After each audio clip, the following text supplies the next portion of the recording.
വിദ്യാസ് കിച്ചണിലേക്ക് സ്വാഗതം. അപ്പോൾ ഇന്നത്തെ നമ്മുടെ റെസിപ്പി എന്ന് പറയുന്നത് ഉലുവക്കഞ്ഞിയുടെ റെസിപ്പിയാണ്. നമുക്ക് വീട്ടിലുള്ള വളരെ കുറച്ച് ഇൻഗ്രീഡിയൻസ് കൊണ്ട് തന്നെ വളരെ പെട്ടെന്ന് തന്നെ ഉണ്ടാക്കാൻ പറ്റുന്ന നല്ലൊരു റെസിപ്പിയാണ്. തീർച്ചയായിട്ടും എല്ലാവരും ഒന്ന് കണ്ടു നോക്കൂ. അപ്പോൾ അത് എങ്ങനെയാണ് തയ്യാറാക്കുക നോക്കാം. അപ്പോൾ ഉലുവക്കഞ്ഞി ഉണ്ടാക്കാനായിട്ട് ഞാൻ 1 ടേബിൾ സ്പൂൺ ഉലുവ നന്നായിട്ട് വാഷ് ചെയ്തിട്ട് നല്ല വെള്ളത്തിൽ കുതിരാനായിട്ട് വെച്ചിട്ടുണ്ട്. ഇതൊരു ഓവർനൈറ്റ് അല്ലാന്നുണ്ടെങ്കിൽ മിനിമം ഒരു 4 മണിക്കൂറെങ്കിലും നമ്മൾ കുതിരാനായിട്ട് വെക്കണം. ഞാനിപ്പോൾ രാത്രിയാണ് കുതിരാനായിട്ട് ഇടുന്നത്. അപ്പോൾ അത് അങ്ങനെ ചെയ്യായിരിക്കും ഏറ്റവും ബെറ്റർ. അപ്പോൾ ഉലുവയുടെ ബെനിഫിറ്റ്സൊക്കെ എല്ലാവർക്കും അറിയായിരിക്കും. ഷുഗറും കൊളസ്ട്രോളൊക്കെ കൺട്രോൾ ചെയ്യാനും, അപ്പോൾ പ്രസവിച്ച് കിടക്കുന്ന സ്ത്രീകൾക്കൊക്കെ ആണെങ്കിലും ഗർഭപാത്രമൊക്കെ പെട്ടെന്ന് ചുരുങ്ങാനായിട്ടും മുലയൂട്ടുന്ന അമ്മമാർക്ക് മുലപ്പാലൊക്കെ വർദ്ധിക്കാനായിട്ട് വളരെ നല്ലതാണ് കേട്ടോ ഉലുവ എടുക്കുന്നത്. പ്രത്യേകിച്ച് കർക്കിടക മാസത്തിലൊക്കെ ഉലുവക്കഞ്ഞിയൊക്കെ എടുക്കുന്നത് നടുവേദനയ്ക്കും സന്ധിവേദനയ്ക്കും ഒക്കെ കുറയ്ക്കാനൊക്കെ ആയിട്ട് വളരെ നല്ലതാണ്. അപ്പോൾ ഇനി നമുക്കിതിലേക്ക് വേണ്ടത് ഒരു 1/4 കപ്പ് ചെറുപയറാണ്.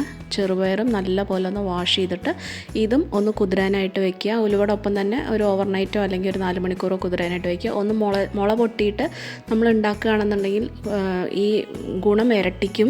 വളരെ നല്ലതാണ് മുളച്ച ചെറുപയർ കൊണ്ട് നമ്മൾ ഉണ്ടാക്കുകയാണെങ്കിൽ. അപ്പോൾ ചെറുപയറിനാണെങ്കിൽ ഇതുപോലെ ഡയബറ്റിക്സും കൺട്രോൾ ചെയ്യാൻ, നമ്മുടെ ഹാർട്ടിനും ക്യാൻസറിനെയൊക്കെ പ്രതിരോധിക്കാനൊക്കെ ആയിട്ട് വളരെ നല്ലതാണ്. അതുപോലെ മുലയൂട്ടുന്ന അമ്മമാരൊക്കെ ആണെങ്കിലും മുലപ്പാൽ വർദ്ധിക്കാനായിട്ട് ഡെയിലി നമ്മൾ ചെറുപയർ ഉപ്പേരിയായിട്ടോ എങ്ങനെയെങ്കിലുമൊക്കെ കഴിക്കുന്നത് വളരെയധികം ഗുണകരമാണ് കേട്ടോ. പാൽ വളരെയധികം പെട്ടെന്ന് തന്നെ വർദ്ധിക്കുന്നതായിട്ട് കാണാം. അതുപോലെ തന്നെ വളരെയധികം ഹൈ ഫൈബറും പ്രോട്ടീനും അടങ്ങിയിട്ടുള്ളതാണ് കേട്ടോ നമ്മുടെ ഈ ചെറുപയർ.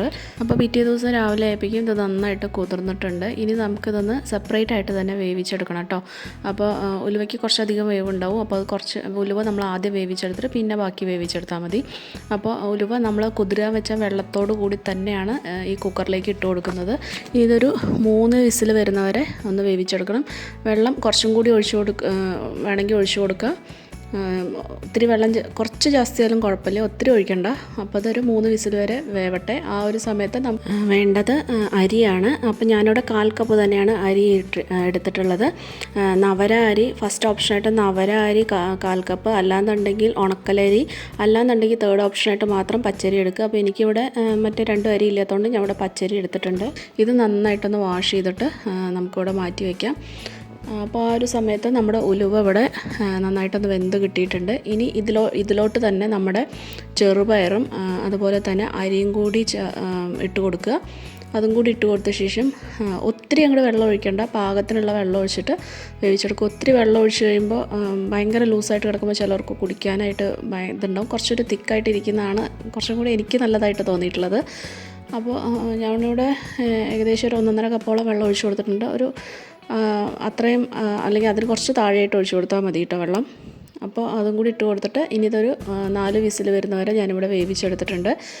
അപ്പോൾ ഒരു 4 വിസിൽ കഴിഞ്ഞപ്പോൾ ഞാൻ തുറന്ന് നോക്കിയപ്പോൾ ചെറുപയറും അരിയും എല്ലാം നന്നായിട്ട് വെന്ത് കിട്ടിയിട്ടുണ്ട്. അപ്പോൾ ഇതാണ് കേട്ടോ വെള്ളത്തിൻ്റെ ഒരു കൺസിസ്റ്റൻസി.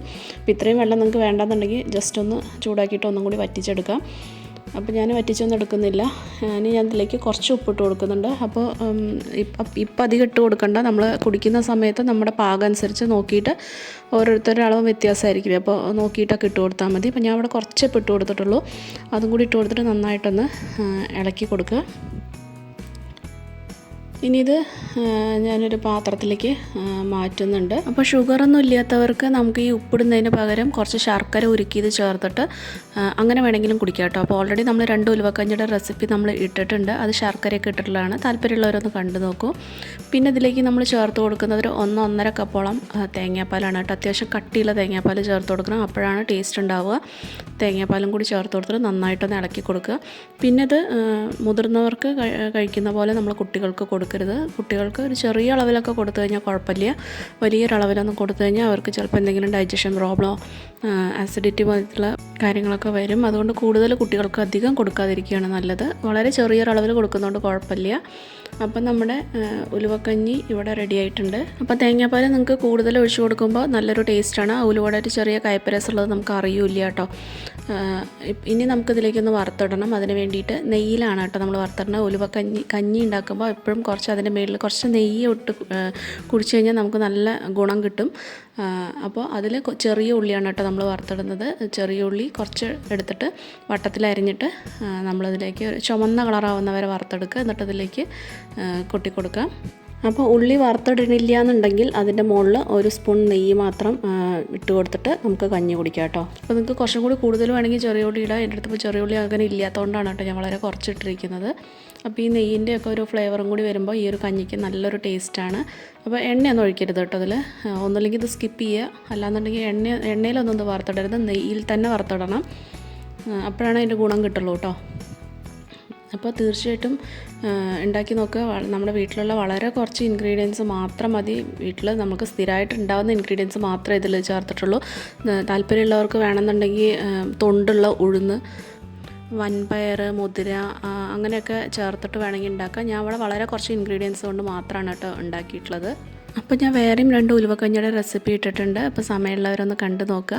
കർക്കിടക മാസത്തിലത് കുടിക്കുന്നത് വളരെ നല്ലതാണ്. 7 ദിവസം, 14 ദിവസം, 21 ദിവസം അങ്ങനെ ഒരു കണക്ക് വെച്ചിട്ട് കുടിക്കുമ്പോഴാണ് അതിൻ്റെ കംപ്ലീറ്റ് ആയിട്ടുള്ളൊരു ബെനിഫിറ്റ് നമുക്ക് കിട്ടുന്നത്. അപ്പോൾ ഉണ്ടാക്കി നോക്കിയിട്ട് നിങ്ങളുടെ ഫീഡ്ബാക്കൊക്കെ ഒന്ന് പറയൂ. ഇഷ്ടപ്പെടുകയാണെങ്കിൽ മറ്റുള്ളവർക്കൊക്കെ ആയിട്ടൊന്ന് ഷെയർ ചെയ്ത് കൊടുക്കാൻ മറക്കരുത്. അപ്പോൾ ചാനലൊന്ന് സബ്സ്ക്രൈബ് ചെയ്ത് സപ്പോർട്ട് ചെയ്യാനും മറക്കരുത്. അപ്പോൾ വീണ്ടും നമുക്ക് നല്ല റെസിപ്പീസായിട്ട് നമുക്ക് വീണ്ടും കാണാം. Take care, by.